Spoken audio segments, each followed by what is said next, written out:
Upleta police સ્ટેશનની હદમાં એક 19 વર્ષની દીકરી થોડા દિવસ પહેલાં ગુમ થઈ હતી અને એના ફાધર પોલીસ સ્ટેશનમાં અને અમારી કચેરીમાં રજૂઆત કરી હતી કે અમારી દીકરી ગુમ છે. એના પછી એની તપાસમાં એલસીબીની ટીમ, લોકલ પોલીસ સ્ટેશનની ટીમ, તમામ લોકોને લગાવવામાં આવ્યા અને દીકરીને રિકવર કરવામાં આવી. દીકરીને જ્યારે રિકવર કરીને પોલીસ સ્ટેશનમાં લઈ જવાની તૈયારી કરી ત્યારે દીકરી ના પાડી કે અમારે પોલીસ સ્ટેશનમાં નહીં જવાનું. પછી દીકરીની કાઉન્સેલિંગ કરી અને પૂછતાછ કરી તો દીકરી સ્ટેટમેન્ટ આપ્યો કે દીકરીના ફાધર છેલ્લા 3-4 વર્ષથી એનો શારીરિક શોષણ કરતા હતા. એના લીધે જ દીકરી ઘરથી નીકળી ગઈ. એના પછી ફાધર સાથે અને દીકરી બંને સાથે પૂછપરછ કરવામાં આવી અને આ ગુના જો છે એ કન્ફર્મ થયો. એના પછી દીકરીની ફરિયાદ ઉપર રેપ અને પોક્સોની કલમ હેઠળ ઉપલેટા પોલીસ સ્ટેશનમાં ગુનો દાખલ કરવામાં આવ્યો છે અને ફાધરને પોલીસ સ્ટેશનમાં ડિટેન કરવામાં આવ્યા છે. અને જો જગ્યા દીકરીએ કીધું કે આ ઘરમાં એક સેક્સ્યુઅલ અસોલ્ટ કરવા માટે ફાધર એક જેલ યુઝ કરતો હતો.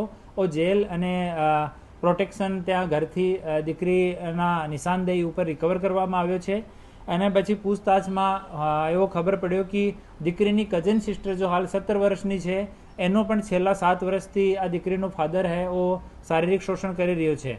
તો એક દીકરીની ફરિયાદ ઉપર ગુનો દાખલ થઈ ગયો છે અને બીજી જો દીકરી છે 17 વર્ષની, એની હાલ કાઉન્સેલિંગ ચાલુ છે. એના પછી એની ફરિયાદ લેવામાં આવશે અને એક ઓર ગુના દાખલ કરવામાં આવશે.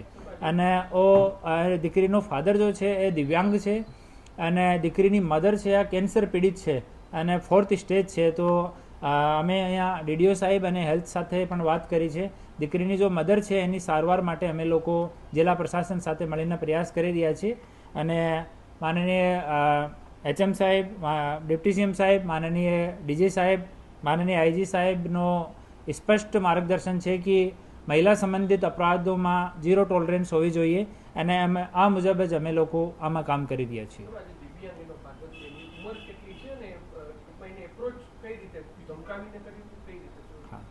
એની એપ્રોચ, આની ઉંમર જો છે આ 45 વર્ષની આજુબાજુમાં છે અને રાત્રિમાં 12 વાગ્યાની આજુબાજુ દીકરીના રૂમમાં પ્રવેશ કરતો હતો, ટીવીની અવાજ વધારતો હતો અને મોબાઈલમાં પોર્ન વિડીયો બતાવતો હતો.